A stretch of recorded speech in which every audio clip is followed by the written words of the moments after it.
Λύσιππος, Έλληνας χαλκοπλάστης του 4ου π.Χ. αιώνα, ο προσωπικός και αποκλειστικός ανδριαντοποιός του Μεγάλου Αλεξάνδρου.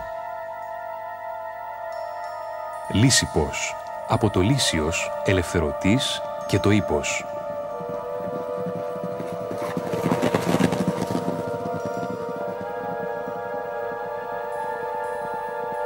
Λύσιππος, αφιερωμένος στο Θεό Λύσιο Διόνυσο.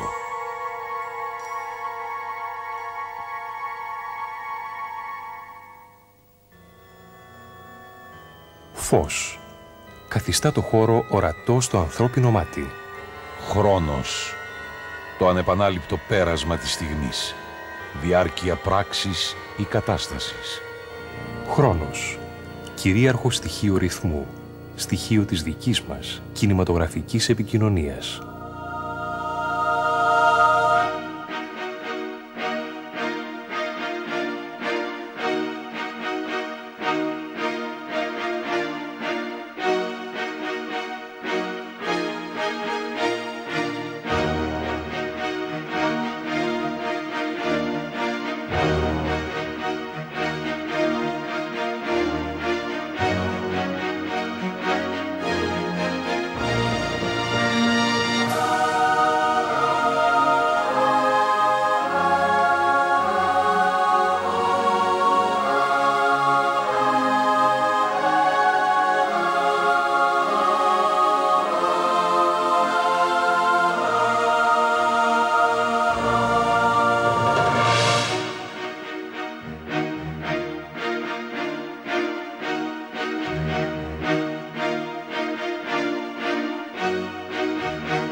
Τέταρτος αιώνας π.Χ.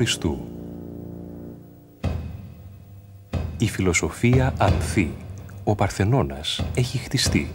Οι πόλεις κράτη ερίζουν αλλά και ακμάζουν.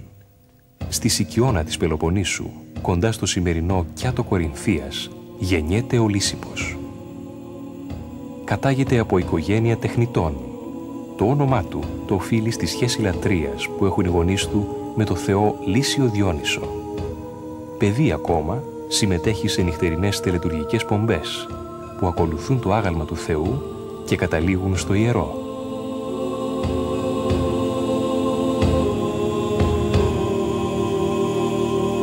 Ο Λύσιππος δημιούργησε επιλέγοντας το μέταλλο του χαλκού, που απέδιδε ιδανικά το γυμνασμένο ανδρικό σώμα, τη Ρώμη και το σφρίγος αθλητών και ηρώων. Τα περισσότερα έργα του όμως έφτασαν έως εμάς μέσω των αντιγράφων τους σε μάρμαρο, που έγιναν κυρίως κατά τη Ρωμαϊκή εποχή.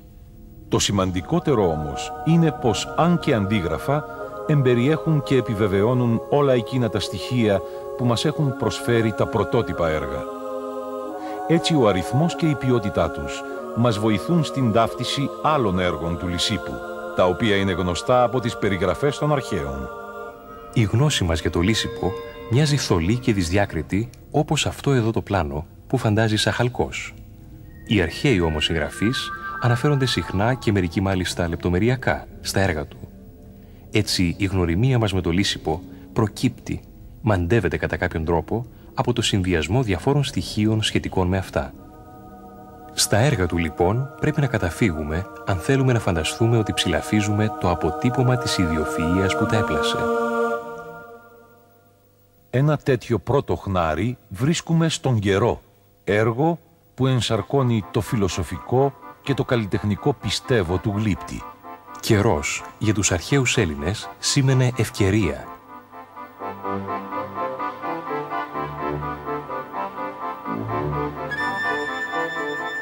Ο δημιουργός τον παριστάνει νέο και γυμνό.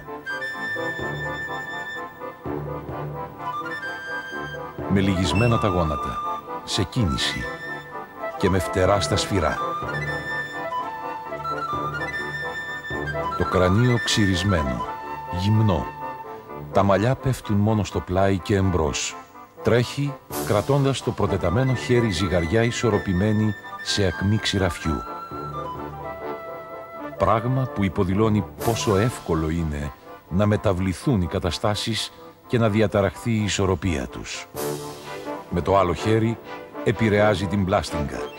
Το πρωτότυπο ήταν άγαλμα από χαλκό και από ό,τι μαρτυρούν οι πηγές, ο καιρός ήταν στημένος μπροστά από την κατοικία του Λυσίππου, ώστε να απευθύνει το μήνυμά του στους περαστικούς.